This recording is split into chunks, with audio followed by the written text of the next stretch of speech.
오늘 우리에게 주신 하나님의 말씀은 히브리서 1장 3절, 2장 8절, 9절, 12장 2절 말씀입니다.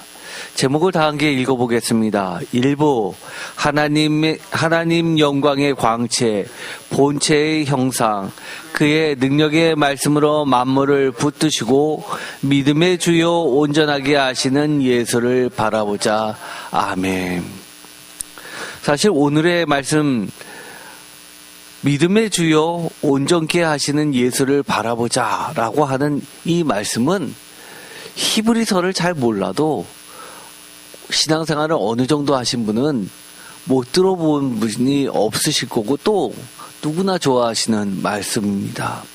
히브리서 12장 2절은 히브리서 전체를 대표하는 말씀 중에 하나입니다. 그런데 사실은 우리가 히브리서를 하면서 보니 이 12장 2절보다도 사실은 히브리서 전체를 대표하는 말들이 굉장히 많음을 보게 됩니다. 대표적인 게 우리가 히브리서의 서론이라고 했던 히브리서 1장 1절에서 3절까지도 대표적이고요. 또 있었죠. 영문 밖으로 나아가자라는 그런 간곡한 부탁의 말씀도 히브리서 전체의 핵심되는 주제 중에 하나입니다. 그럼에도 불구하고 우리는 사실 우리가 선택적으로 말씀을 봐왔던 것들이 사실입니다. 그럼에도 불구하고 이 12장 2절의 말씀은 히브리서를 정말 대표할 만한 말씀이라는 사실에는 변동이 없습니다. 그만큼 중요한 말씀이죠. 왜 그런지는 차츰 말씀 가운데 보도록 하겠습니다. 히브리서 1장 1절부터 3절까지는 서론입니다. 히브리서 전체를 이 세 절로서 조망할 수 있게 해줍니다. 우리가 히브리서를 어떤 말씀을 읽더라도 이 1절에서 3절까지의 각도에서 말씀을 나가도록 우리에게 가이드라인을 주는 겁니다. 이해를 돕기 위해서 제가 4절까지를 같이 읽었습니다. 다시 한번 읽어보겠습니다. 히브리서 1장 1절 옛적의 선지자들을 통하여 여러 부분과 여러 모양으로 우리 조상들에게 말씀하신 하나님이 이 모든 날 마지막에는 아들을 통하여 우리에게 말씀하셨으니 이 아들을 만유의 상속자로 세우시고 또 그로 말미암아 모든 세계를 지으셨느니라. 이는 하나님의 영광의 광채이시요 그 본체의 형상이시라. 그의 능력의 말씀으로 만물을 붙드시며 죄를 정결하게 하는 일을 하시고 높은 곳에 계신 지극히 크신 이의 우편에 앉으셨느니라. 그가 천사보다 훨씬 뛰어남은 그들보다 더욱 아름다운 이름을 기업으로 얻으심이니. 아멘. 사실 4절은 조금 더 1절에서 3절까지 있었던 예수님에 관련된 말씀을 이해하기 위하여 4절을 사실 읽었습니다. 1절에서 3절까지는 우리가 여러 말씀들이 있지만 대표적으로 이야기하고 있는 것이 첫 번째로 하나님입니다. 두 번째는 무엇일까요? 1절에서 3절까지 주제라고 할 수 있는 예수님입니다. 예수님을 설명하는데 예수님은 이런 분이셔요 라고 이야기하는데 하나님을 등장시킵니다. 그러면서 하나님과 예수님을 비교하면서 이야기하는 아주 중요한 것, 본질적으로 구분이 되지 않는, 또 그러면서도 아들을 매개로 삼으셔서 말씀하시고 또 만물을 창조하시고 유지하시고 최종 구원으로 이끄시는 분임을 우리에게 가르쳐 줍니다. 너무너무 귀한 말씀입니다. 히브리서는 한마디로 이야기하면 예수 그리스도에게 집중되어 있습니다. 예수님이 누구신가를 끊임없이 말하고 있습니다. 왜 그럴까요? 히브리서의 배경 가운데 히브리서의 교회는 어떤 교회였을까를 많은 학자들이 궁금해하면서 읽어왔습니다. 여러 가지 논의가 있었죠. 가장 대표적인 것은 로마에 있었던 교회였을 것이다. 형태는 가정교회였지만 도시 속에 있었던 교회였을 것이다. 라고 하는 것이 교회사 전통에서 가장 두드러진 특징입니다. 왜냐하면 교회사 전통으로 이것은 본문을 통해서 이야기하는 것이 아니라 교회사 전통으로 로마의 클레멘트라는 유명한 교부가 있는데 그 로마의 클레멘트라는 교부는 이 히브리서에 나와 있는 구절을 그대로 인용하면서 편지 쓴 것이 발견되었기 때문입니다. 보통 이 당시는 두루마리에 써서 회람 형식으로 돌려졌는데 주변 지역으로 퍼져나가는 데까지는 시간이 걸릴 수밖에 없었죠. 매우 이른 시기에 로마에서 발견됐다고 하는 것은 그것은 이 히브리서의 교회가 로마에 배경을 두고 있었을 것이다라는 강한 지지를 보여주고 있기 때문입니다. 또한 히브리서의 배경도 네로 황제 시대의 가장 큰 박해로 인하여 1세대 많은 주님의 제자들이 순교를 당했던 그 시점의 배경과 상당히 유사한 내용들이 대거 들어가 있기 때문입니다. 반면에 전에도 말씀드렸지만 제2의 네로라고 하는 도미티안 황제 시대, 요한계시록에 가까운 시대, 그 시대까지도 많이 본다고 말씀을 드렸습니다. 늦게 보는 학자들은 거의 사도행전과 요한계시록 그 사이쯤으로 보고 일찍 보는 학자들은 이처럼 네로가 69년 박해가 심할 때, 즉 사도 바울도 순교당하고 베드로도 순교당할 그 시점 전후로 생각하고 있는 학자들도 상당히 많이 있습니다. 어쨌든 간에 공통점은 기독교 역사상 가장 박해가 심했던 시대였다는 것만큼은 공통점입니다.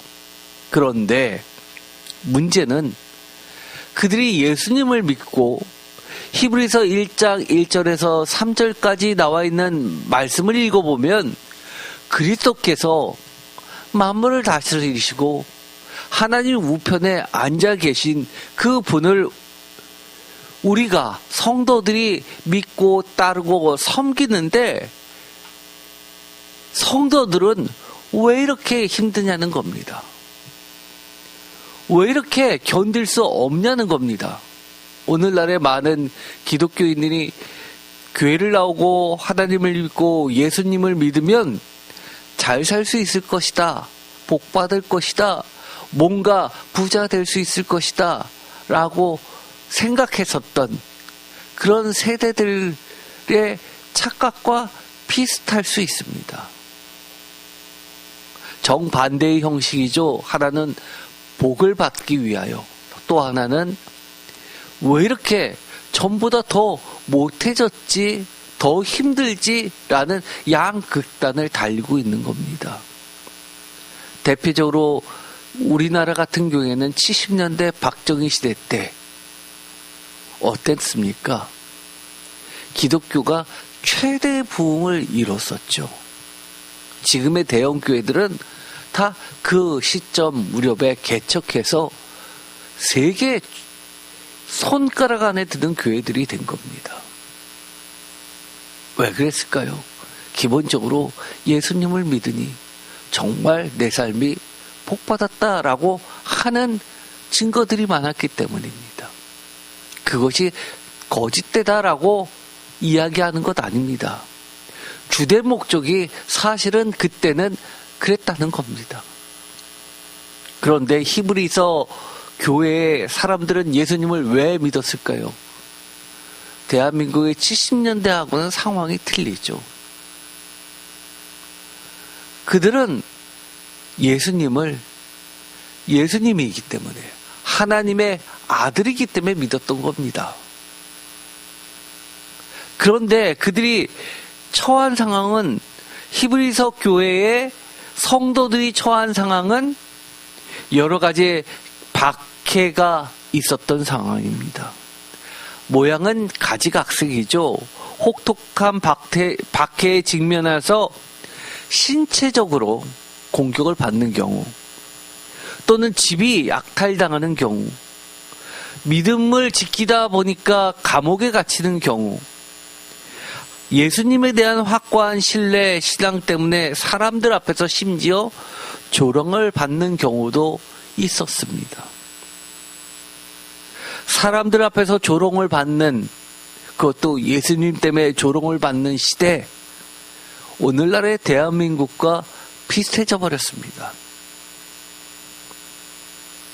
히브리서 10장 32절부터 34절까지 다 같이 읽겠습니다. 전날에 너희가 빛을 받은 후에 고난의 큰 싸움을 견디어낸 것을 생각하라. 혹은 비방과 환난으로서 사람에게 구경거리가 되고, 혹은 이런 형편에 있는 자들과 사귀는 자가 되었으니, 너희가 갇힌 자를 동정하고 너희 소유를 빼앗기는 것도 기쁘게 당한 것은 더 낫고 영구한 소유가 있는 줄 알미라. 아멘. 이 말이 무슨 말일까요? 고난의 큰 싸움, 구체적으로 비방과 환난으로서 사람에게 구경거리가 되었다라고 하는 것은, 네로 시대 때의 박해가 기록되어 있는 여러 기록물들을 보면 기독교인들을 붙잡아서 양의 털을 뒤집어 씌우고 양의 가죽을 강제로 입혀놓고 그리고 거리를 다니게 만들었습니다. 뿐만 아니라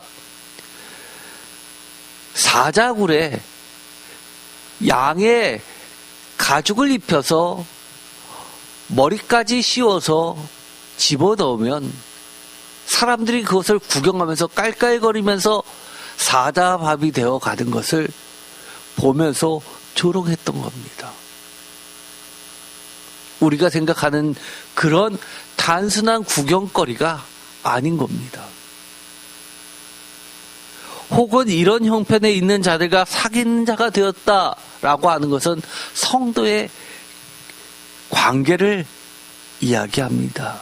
그런데 34절에 보니까 너희가 갇힌 자를 동정하고 라고 이야기하는 것은 이들이 믿음을 지켜나가기 위해서 혼자서 견디는 것을 안타까워하면서 물신양면으로 그리고 기도하면서 그들을 도왔다는 겁니다. 남아있는 가족을 생계를 책임져 주기도 하고 그리고 여러 가지 지참금을 포함해서 헌금을 해서 돈을 모아서 그들을 빼내오려고 여러 가지 노력들을 적극적으로 했다는 겁니다.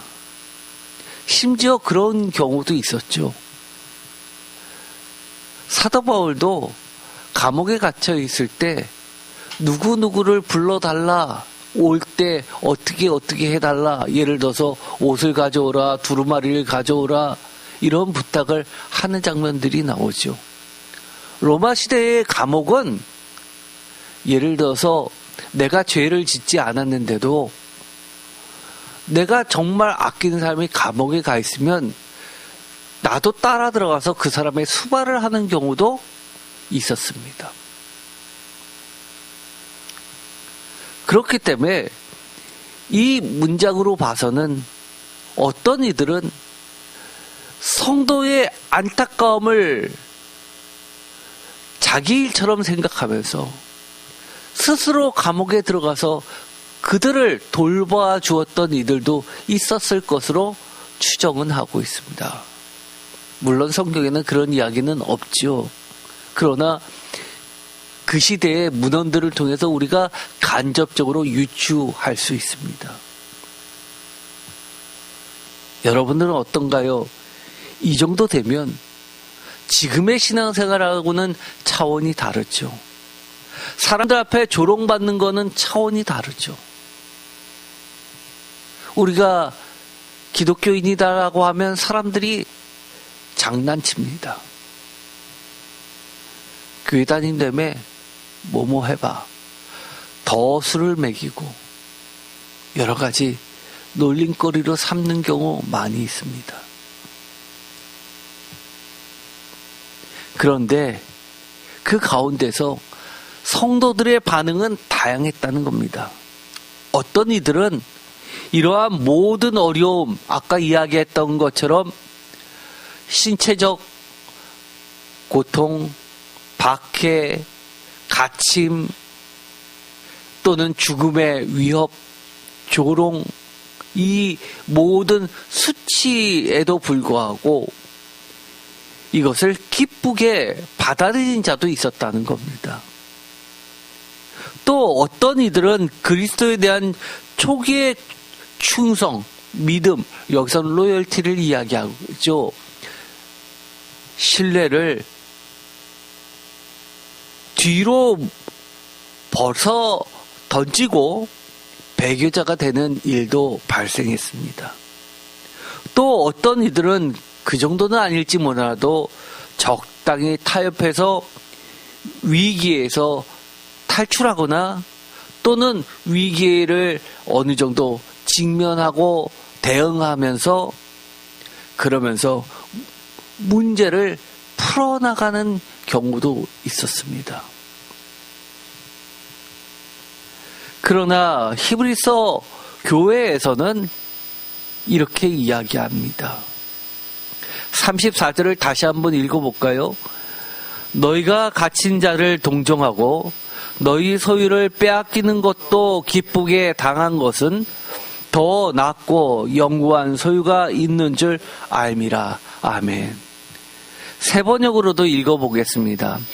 여러분은 감옥에 갇힌 사람들과 고통을 함께 나누었고 또한 자기 소유를 빼앗기는 일이 있어도 그보다 더 좋고 더 영구한 재산이 있다는 것을 알고서 그런 일을 기쁘게 당하였습니다. 아멘. 어떠신가요? 오늘도 대표 기도하실 때 이 비슷한 말씀을 기도드렸죠. 사실 이 34절의 말씀을 읽으면 눈물이 납니다. 울컥합니다. 내용을 알면 알수록요. 우리도 그럴 수 있을까요? 히브리서 교회 목사님이라면 우리한테 이렇게 이야기할 겁니다. 당연히 그래야 됩니다.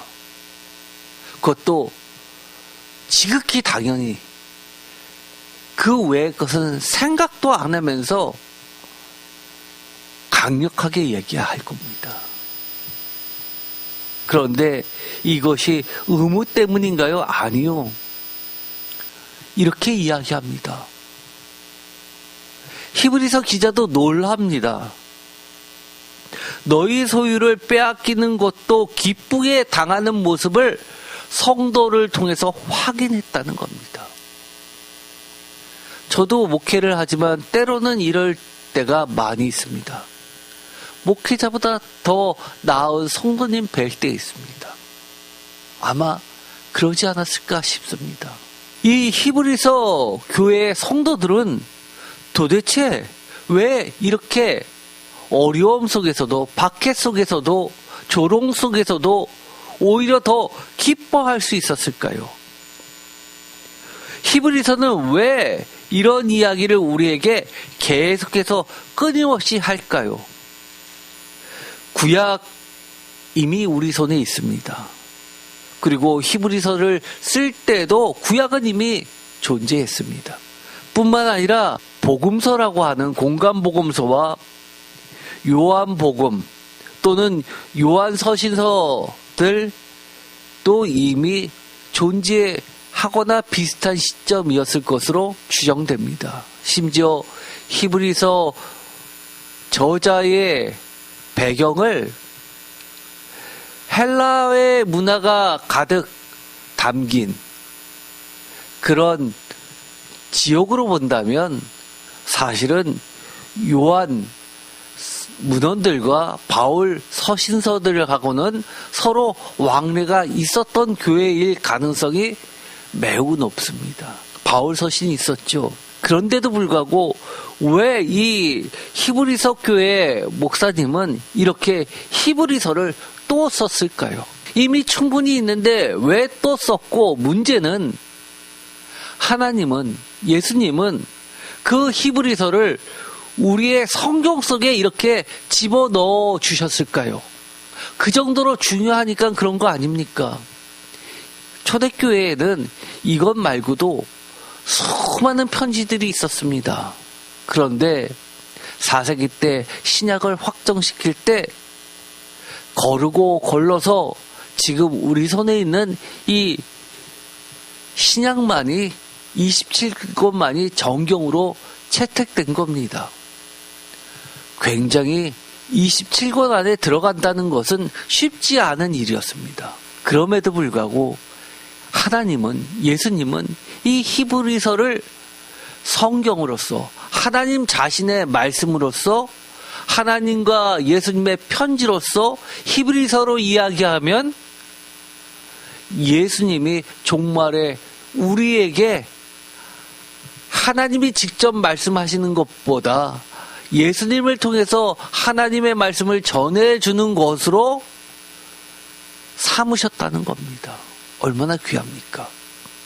히브리서 1장 1절, 옛적의 선지자를 통하여 여러 부분과 여러 모양으로 우리 조상에게 말씀하신 하나님이, 다 같이 읽겠습니다. 2절, 이 모든 날 마지막에는 아들을 통하여 우리에게 말씀하셨으니 이 아들을 만유의 상속자로 세우시고 또 그로 말미암아 모든 세계를 지으셨느니라. 아멘. 마지막 날에는 아들을 통하여 우리에게 말씀하셨다라고 이야기합니다. 그래서 이 히브리서는 중요한 겁니다. 이 표는, 2절에 있는 이 표는 그 어느 곳에도 신약 성경에서 찾아볼 수 없는 구절입니다. 그만큼 이 히브리서 저자는 우리의 삶의 여러 가지 부닥치는 문제들, 삶의 형태들, 우리의 삶 그 자체를 바라보는 시각이 기본적으로 달랐습니다. 어떻게 달랐습니까? 한마디로 예수님을 믿는 우리들은 옛적에라는 것과 이 모든 날 마지막에 있는 우리들과를 구분시켜 놓고 있는 겁니다. 지금은 어느 시대라는 겁니까? 새 시대, 마지막에 있는 우리들이라는 겁니다. 과거의 시대와는 다르기 때문에 이런 이야기를 하는 겁니다. 도대체 어떻게 다르기 때문에 히브리서 기자는 이렇게 이야기할까요? 히브리서 2장에 보면 매우 독특한 게 하나 나옵니다. 히브리서 2장 6절에서 8절까지를 보면 이런 말씀이 있죠. 6절 다 같이 읽어볼까요? 그러다 누구인가가 어디에서 증언하여 이르되 사람이 무엇이길래 주께서 그를 생각하시며 인자가 무엇이길래 주께서 그를 돌보시나이까. 아멘. 이것은 우리가 시편에 있는 말씀이라는 것을 잘 알고 있습니다. 그런데 독특하게 이 히브리서 목사님은, 히브리서 교회의 목사님은 누구인가가 라고 이야기합니다. 이해를 돕기 위해서 히브리서 2장 5절부터 다 같이 읽겠습니다. 하나님이 우리가 말하는 바 장차 올 세상을 천사들에게 복종하게 하심이 아니니라. 그러나 누구인가가 어디에서 증언하여 이르되 사람이 무엇이기에 주께서 그를 생각하시며 인자가 무엇이기에 주께서 그를 돌보시나이까. 그를 그를 잠시 동안 천사보다 못하게 하시며 영광과 존귀로 관을 씌우시며 만물을 그 발 아래에 복종하게 하셨느니라 하였으니 만물로 그에게 복종하게 하셨은즉 복종하지 않은 것이 하나도 없어야 하겠으나 지금 우리가 만물이 아직 그에게 복종하고 있는 것을 보지 못하고 오직 우리가 천사들보다 잠시 동안 못하게 하심을 입은 자 곧 죽음의 고난 받으심으로 말미암아 영광과 존귀로 관을 쓰신 예수를 보니 이를 행하심은 하나님의 은혜로 말미암아 모든 사람을 위하여 죽음을 맛보려 하심이니라. 그러므로 만물이 그를 위하고 또한 그로 말미암은 이가 많은 아들들을 이끌어 영광에 들어가게 하시는 일에 그들의 구원의 창시자를 고난을 통하여 온전하게 하심이 합당하도다. 아멘. 이 10절의 아들들은 성도겠죠. 구원의 창시자는 예수님이겠죠. 그런데 여기서 보면 중요한 이 히브리서 저자의 시각이 있습니다. 지금 그들이 처해 있는 시대, 살고 있는 시대, 삶의 현장은 이거라는 겁니다. 8절 지금이라는 겁니다. 너무 당연하잖아요. 지금. 도대체 무슨 뜻입니까? 8절을 다시 한번 다 같이 읽어볼까요? 만물을 그 발 아래에 복종하게 하셨느니라 하였으니 만물로 그에게 복종하게 하셨은즉 복종하지 않은 것이 하나도 없어야 하겠으나 지금 우리가 만물이 아직 그에게 복종하고 있는 것을 보지 못하고. 아멘. 어떤 말입니까? 지금은 우리들이 살고 있는 이 시대는 과거의 시대와 이것이 다르다는 겁니다. 만물이 아직 그에게 예수께 복종하고 있는 것을 보지 못하고 있는 시대라는 겁니다.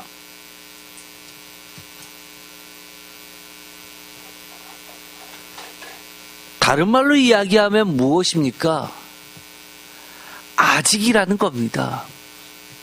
아직 우리가 이미가 아닌 아직의 이 시점에 살고 있다는 겁니다. 그 시점은 만물이 그에게 복종하고 있지 않고 일부는 복종하고 일부는 복종하지 않는 그런 과정 속에 있다 보니까 우리의 현실은, 우리가 막다트린 세상은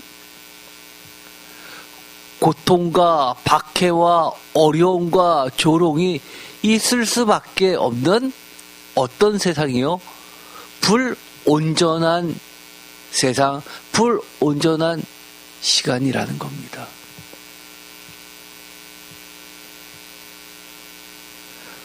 왜 불온전하다고 했을까요? 10절 다 같이 읽어보겠습니다. 그러므로 만물이 그를 위하고 또한 그로 말미암은 이가 많은 아들들을 이끌어 영광에 들어가게 하시는 일에 그들의 구원의 창시자를 고난을 통하여 온전하게 하심이 합당하도다. 아멘. 만물이 그에게 예수님께 복종하는 그 때는 온전한 때라는 겁니다.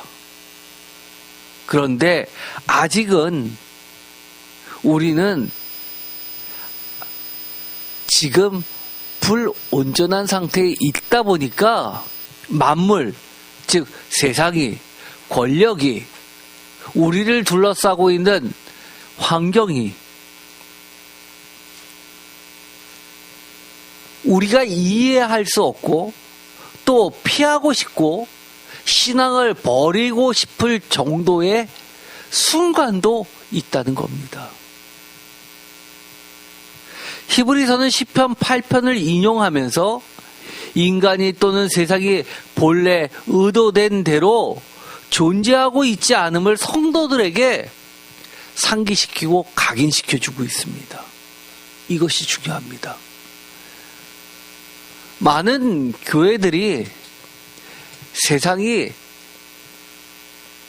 행복하다고 세상의 목표점이라고 가르치나요?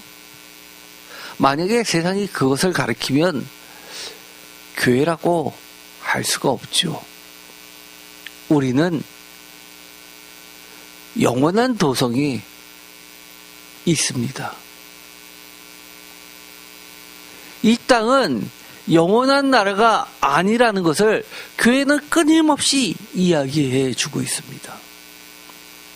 물론 예수님께서 말씀하신 것처럼 또한 요한계시록에서 이야기하는 것처럼 새하늘과 새 땅이 펼쳐지고 새 예루살렘이 하늘에서부터 내려오는 하나님의 새로운 지배하는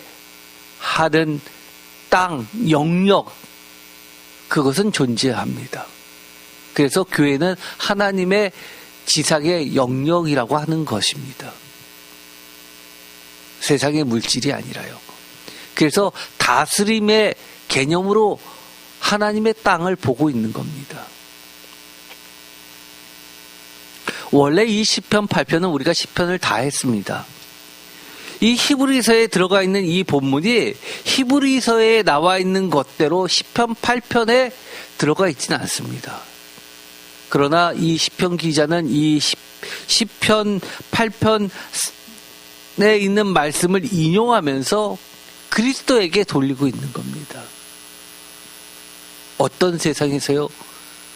지금 성도들이 살고 있는 세상에서 교회가 막다트린 위기 속에서 지금 아직인 상태를 보고 있다는 겁니다.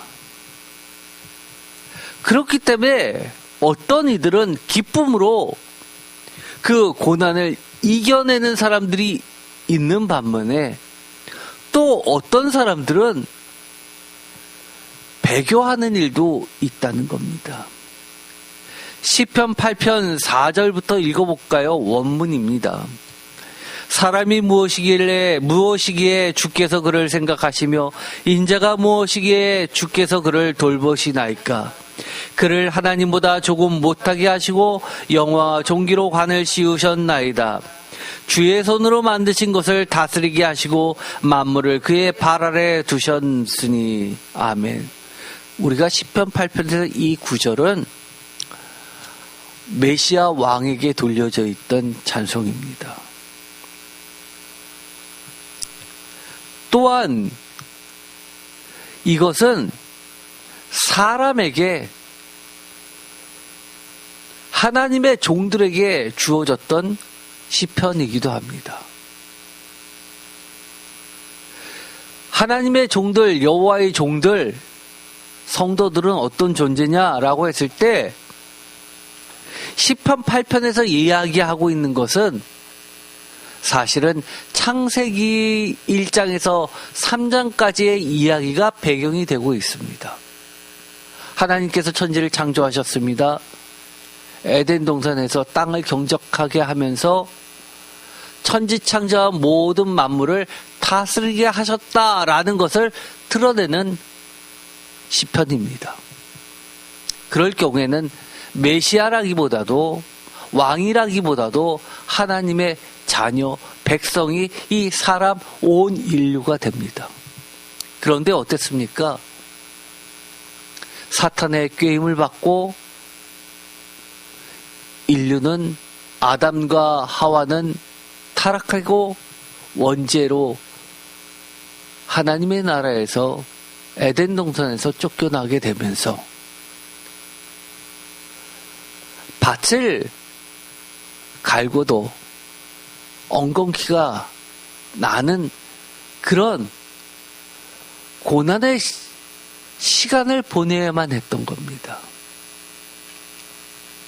어떻게 보면 히브리서 기자가 이야기하고 있는 것은 아직 지금 우리들이 보고 있는 세상은 하나님의 원래 창조의 목적에서 벗어난 상태다라는 것을 이야기하고 있는 것과 같다라고도 할 수 있습니다.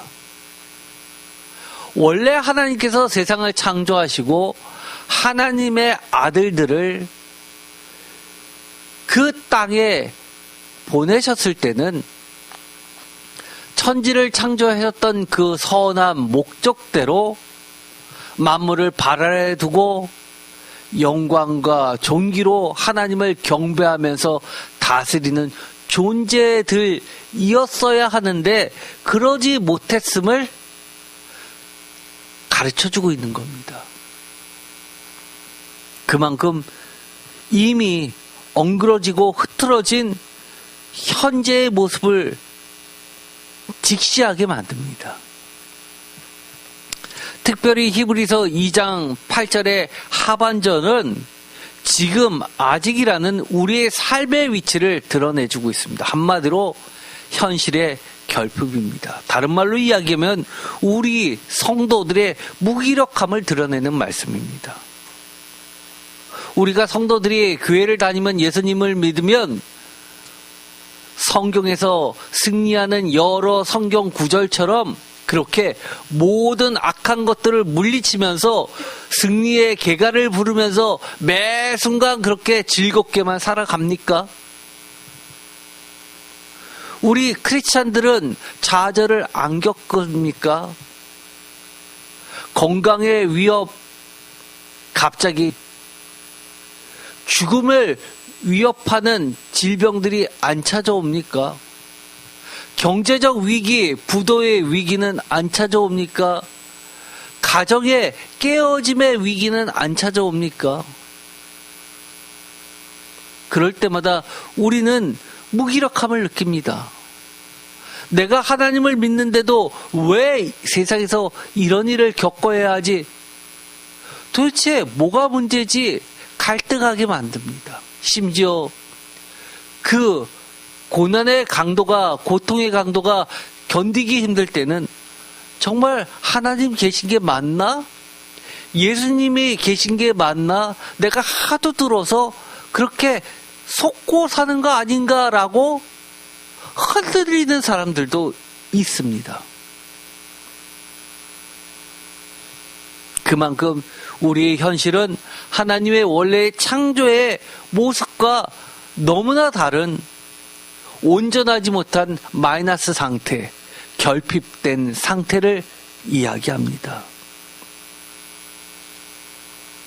우리가 이미 개역개정을 통해서 읽었습니다. 그런데 제가 화면에 보면 색깔로 따로 표시해 놓은 게 있습니다. 예를 들어서 히브리서 2장 6절에서 8절 상반절까지 보면 인자가 나오게 됩니다. 특별히 6절의 인자, 이것은 2장 8절 하반절에 우리에게 적용이 됩니다.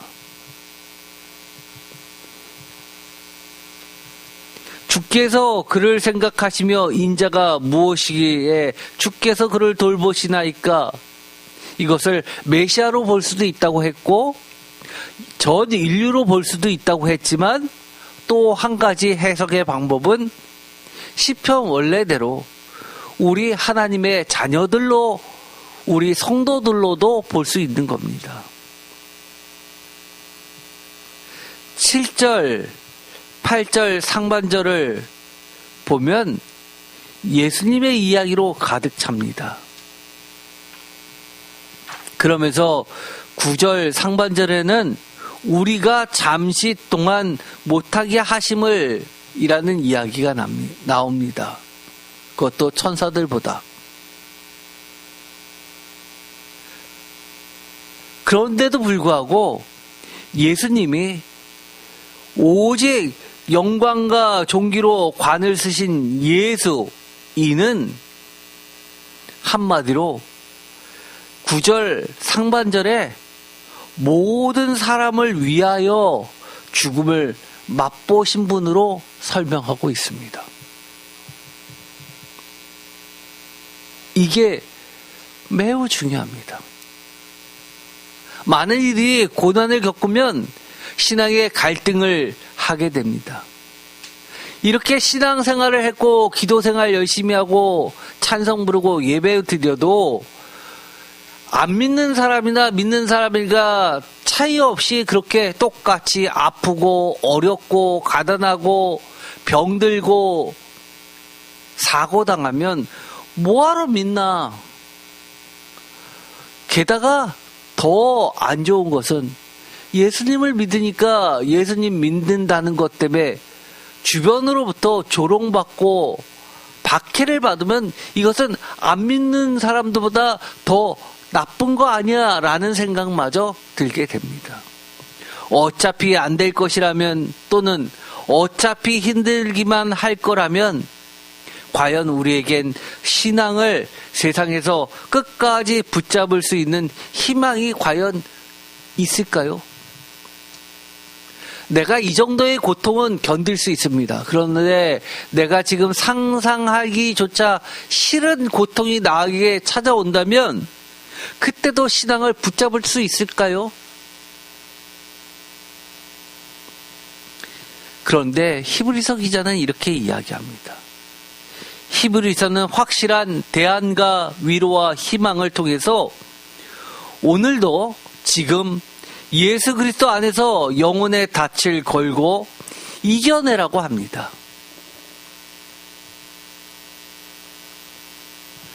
힘들어도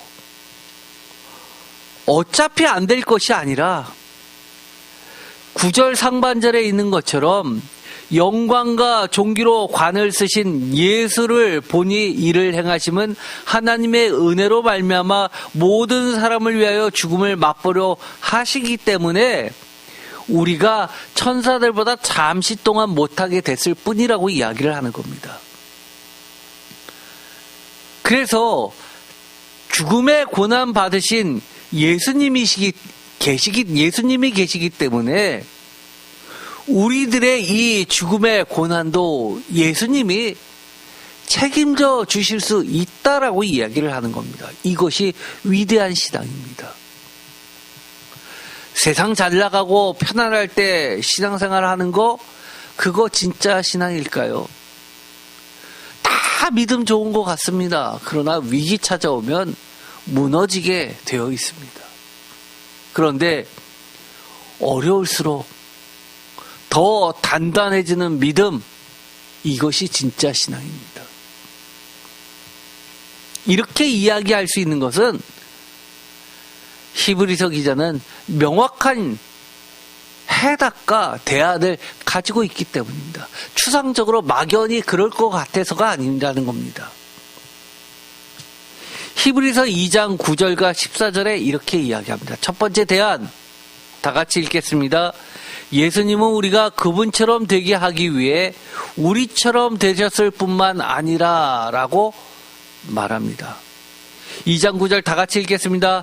오직 우리가 천사들보다 잠시 동안 못하게 하심을 입은 자 곧 죽음의 고난 받으심으로 말미암아 영광과 존귀로 관을 쓰신 예수를 보니 이를 행하심은 하나님의 은혜로 말미암아 모든 사람을 위하여 죽음을 맛보려 하심이라. 아멘. 뭐라고요? 우리가 그분 예수님처럼 되게 만들기 위해서 예수님은 우리보다 먼저 우리가 받는 고통과 고난을 다 겪으셨다는 겁니다. 세 번역으로 읽어보겠습니다. 예수께서 다만 잠시 동안 천사들보다 낮아지셔서 죽음의 고난을 당하심으로써 영광과 존귀의 면류관을 받아 쓰신 것을 우리가 봅니다. 그는 하나님의 은혜로 모든 사람을 위하여 죽음을 맛보셔야 했습니다. 모든 사람을 위하여, 나도 포함해서 예수님은 죽음을 맛보셔야 했다고 이야기합니다. 거꾸로 이야기하죠. 우리는 흔히 뭐라고 이야기합니까? 예수님께서 십자가를 지시고 부활 승천하심으로써 우리들에게 구원을 주셨다고 이야기합니다. 그런데 히브리서 기자는 명확하게 그 목적이 우리를 위하여 예수님을 보내셔서 예수님께서 죽음을 맛보시는데 하나님이 은혜로 예수님도 살리시고 또한 우리도 예수님을 통해서 살리신다고 이야기를 하는 겁니다. 히브리서 2장 14절을 볼까요?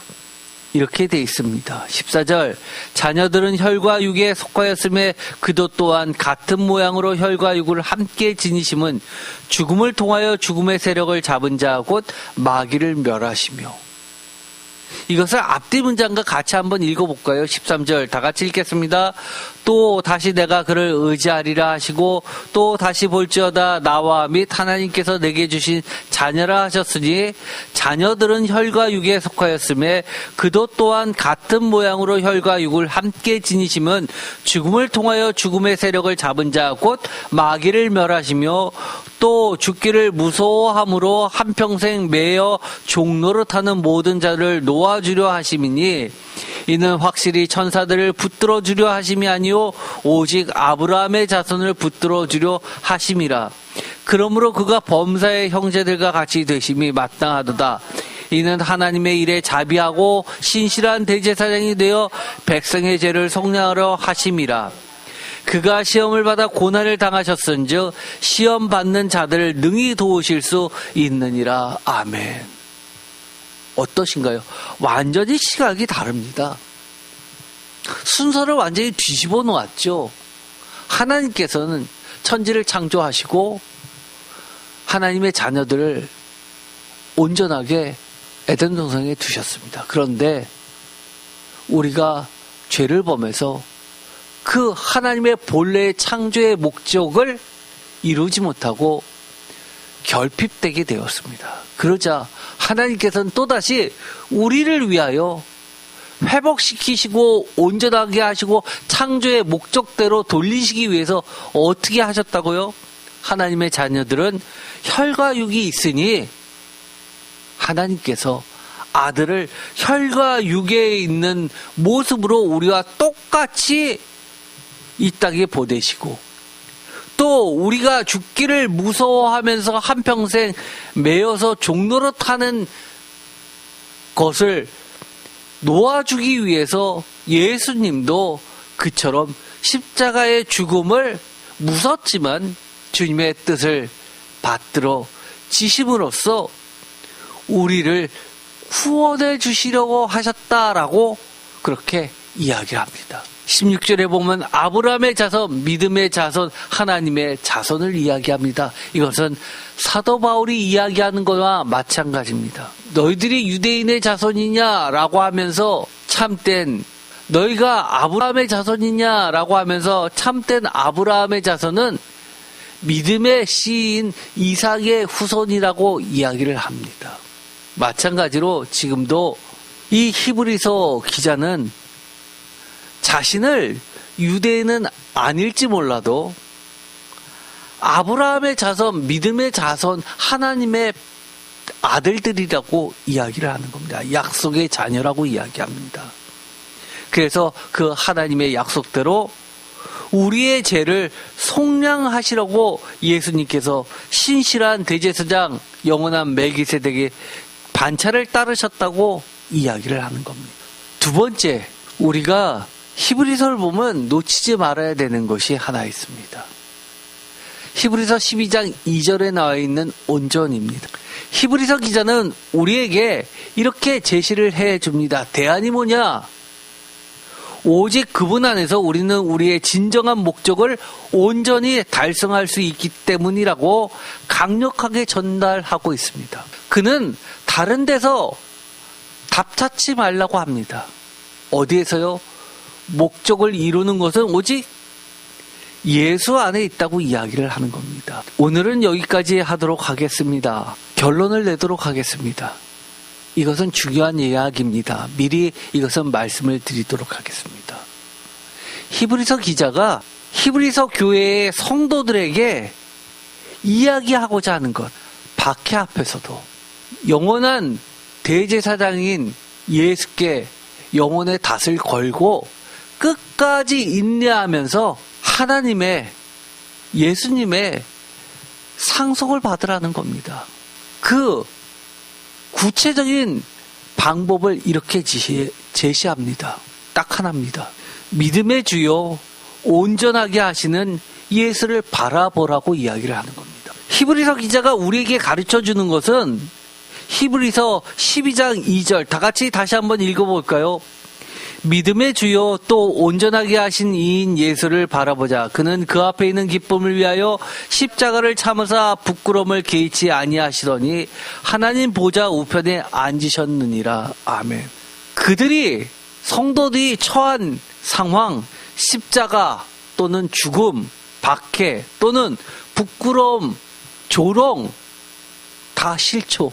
그럼에도 불구하고 이것이 십자가이기 때문에 죽음이기 때문에 견딜 수 없고 배교를 해야 되는 상황이라고 하는 것이 아니라 예수를 바라보지 못했기 때문이라고 이야기를 하는 겁니다. 우리가 간혹 이럴 수가 있습니다. 감기는 내가 약 먹으면 나을 수 있어. 그런데 암에 걸리면 불가능해. 저 같은 경우는 뭘까요? 대동맥박리, 이건 숨길 수 없는 사실입니다. 객관적 사실입니다. 1차 2차 수술 지났습니다. 마지막 3차 수술은 어떨까요? 저에게는 그것은 죽음입니다. 감기는 아니면 골절은 그건 두렵지 않습니다. 그런데 3차 수술은 두렵습니다. 지금도 기도 많이 합니다. 그런데 히브리서 기자는 이렇게 이야기하는 겁니다. 너 앞에 있는 그 장애가, 고통이, 박해가, 질병이, 삐뚤어진 세상 만물의 악의 영역이 너를 넘어뜨리는 것이 아니라 예수를 바라보지 못하기 때문에 넘어진다라고 이야기를 하는 겁니다. 문제가 제거되면 내가 예수께 나아갈 수 있다고 이야기하는 것이 아니라 예수를 바라보면 십자가도 참을 수 있고 부끄럼도 개의치 않을 수 있다. 결국 하나님 보좌 우편까지 간다라고 제시해 주는 겁니다. 이것이 히브리서의 놀라운 가르침입니다. 저는 히브리서 전체를 읽으면서 사실 이것이 다른 데서 찾아볼 수 없을 정도로 저에게는 큰 울림이 되는 메시지입니다. 예수를 바라봐라. 이겁니다. 혹시 여러분들 중에 신앙생활을 하다가 여러분의 상식적인 범위, 과학의 범위, 아니면 여러 가지 재량의 범위를 뛰어넘는 위기가 찾아왔을 때 포기하지 마세요.